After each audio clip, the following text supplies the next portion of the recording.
share my travels with you. If this is your first time here, hope you like this adventure and come back to watch more. Hello viewers, welcome back to episode 3 in my Ladakh series. So in the previous episode, we showed you the rooftop of our hotel, Hotel Lingsi, from where we could see the important sites of Leh city. We could see the palace, we could see Simo Castle, Simo Monastery, and also Shanti Stupa. So the first stop was Shanti Stupa. And I learnt a lot of history about the incredible men who helped shape Ladakh, especially Kushok Bakula Rinpoche. So here we go. Let's look at episode 3.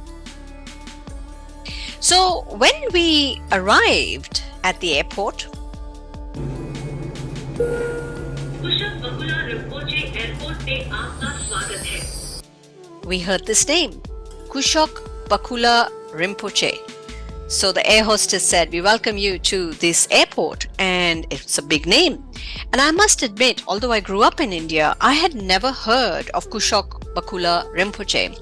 And what a man, what a monk turned statesman, recognized at a very early age as the reincarnation of Buddha.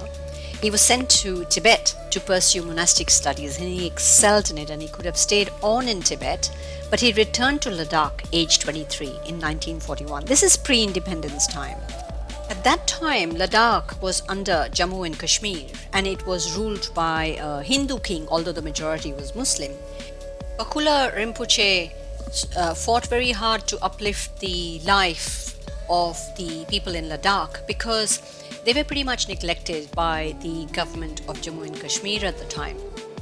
So although a monk, he became a leader by de facto of Ladakh. And when the British left India and the partition happened and the famous or infamous line was drawn to divide India and Pakistan, the princely state of Kashmir, which was ruled by a king, was given the choice of either staying with India, going over to Pakistan, or remaining independent. The king at the time decided he wanted to be independent. However, this didn't last long because the rebels and the tribal leaders from Pakistan invaded Kashmir, and the progress was so quick that they were almost going to capture Leh. It was this man, Bakula Rinpoche, that changed the fate of the map of India. Ladakh remained part of India because of this man, and we owe it to him to have saved Ladakh. It is an incredibly fascinating story of how when Bakula Rinpoche called for help and tried to rally a troop together, this 17-year-old by the name of Chewang Rinchen put his hand up, and this young lad went around his village and gathered together young men, and it was only 33 men that fought off the Pakistan invasion. So it is indeed a most interesting story, and the statue of Chewang Rinchen stands proud in the center of Leh, where the National Highway 1 and National Highway 3 meet. And then there is the story of this engineer who was born in Ladakh but had completed his engineering degree overseas, and he returned to create the first airstrip in Ladakh, in Leh, to help the Indian Army land so they could fight the Pakistanis off the land. I believe this airstrip was completed in 28 days with only a few men, and it was all done by hand. Not to forget the story of how Sonam Norbu, along with a group of men headed by a colonel, brave colonel, walked the Zozila Pass. Zozila Pass wasn't a road in those days, it was just a little like a goat track. And they crossed the Zozila Pass, which separates Kashmir from Leh, by foot, and got there to build this airstrip. So this engineer, Sonam Norbu, is remembered in Leh. The main medical hospital in Leh is named after him. After India won the first India-Pakistan war in 1947-48, Kushok Bakula Rinpoche became the undisputed leader of Ladakh. He represented Ladakh not only in the Jammu and Kashmir Assembly, but also represented Ladakh in the Indian Parliament and worked very closely with Jawaharlal Nehru. He was one of the first people to raise the opinion that Ladakh and Jammu and Kashmir should be separated because of the differences in culture and religion, one being Buddhist and the other being mainly Muslim. And he demanded that Ladakh be a union territory of its own, having its own government. And that only came into fruition in 2019.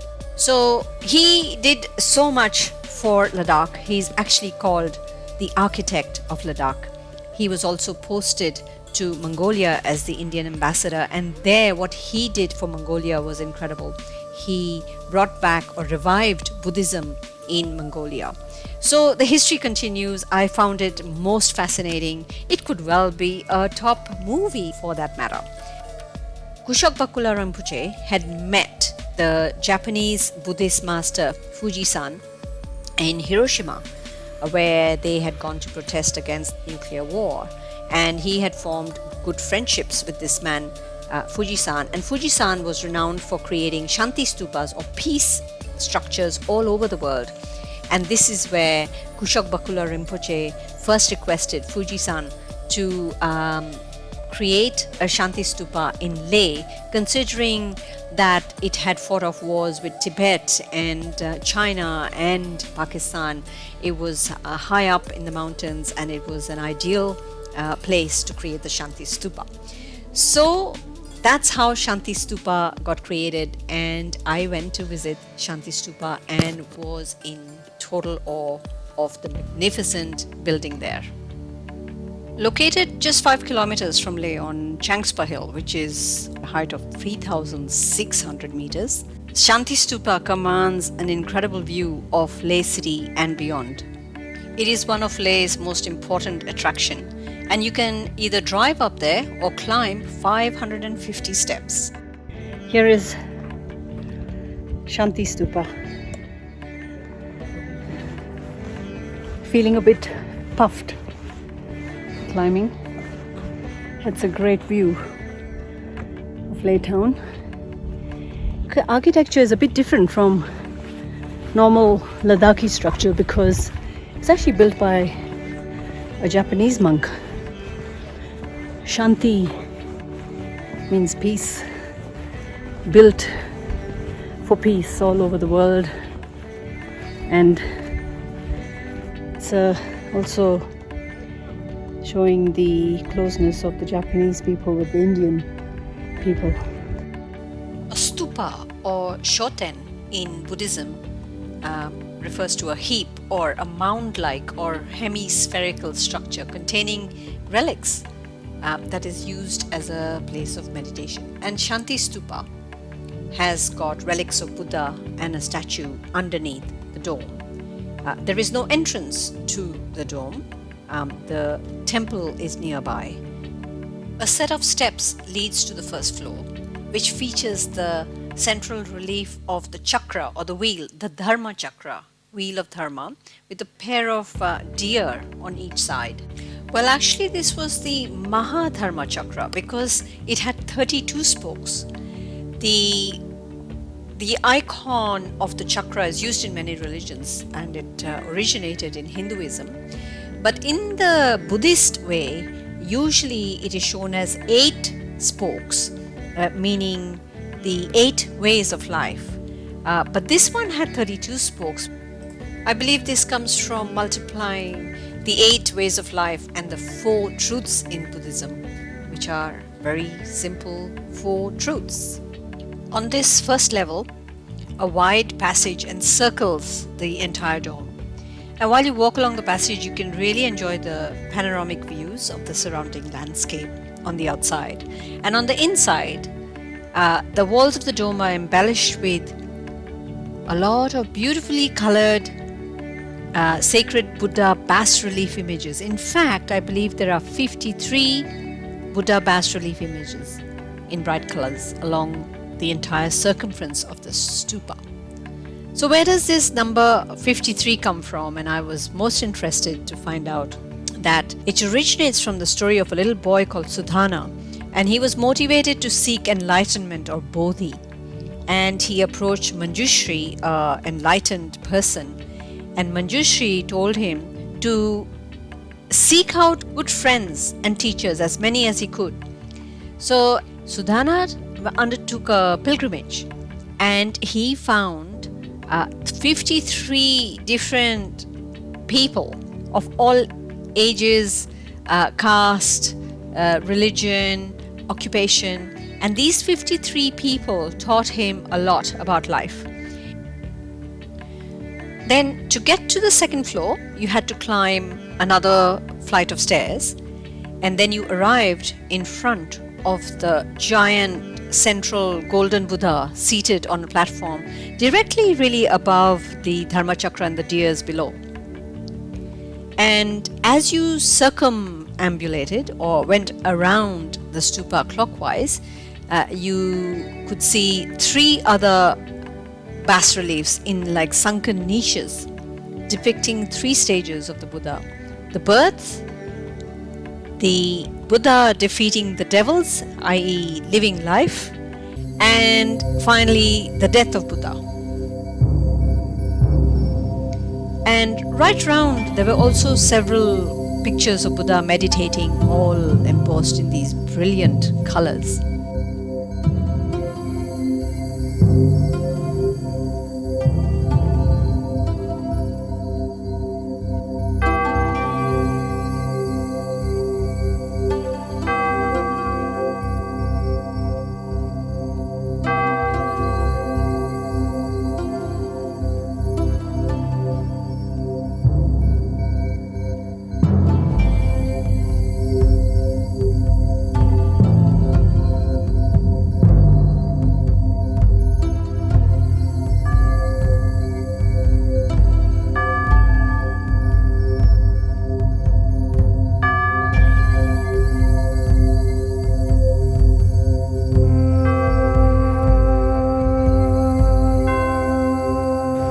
Says River Indus is 10.2 kilometers away, and we are at a height of 11,660 feet.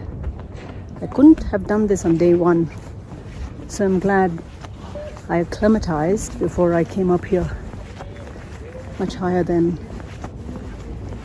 where we are staying.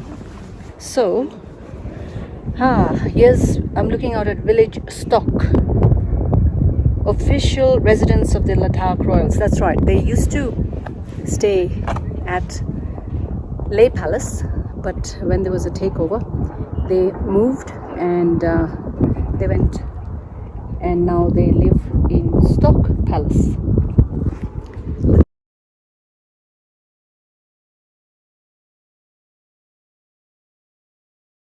So join me in my next episode, where I take you through my next destination. Until then, take care, be safe, and see you next time.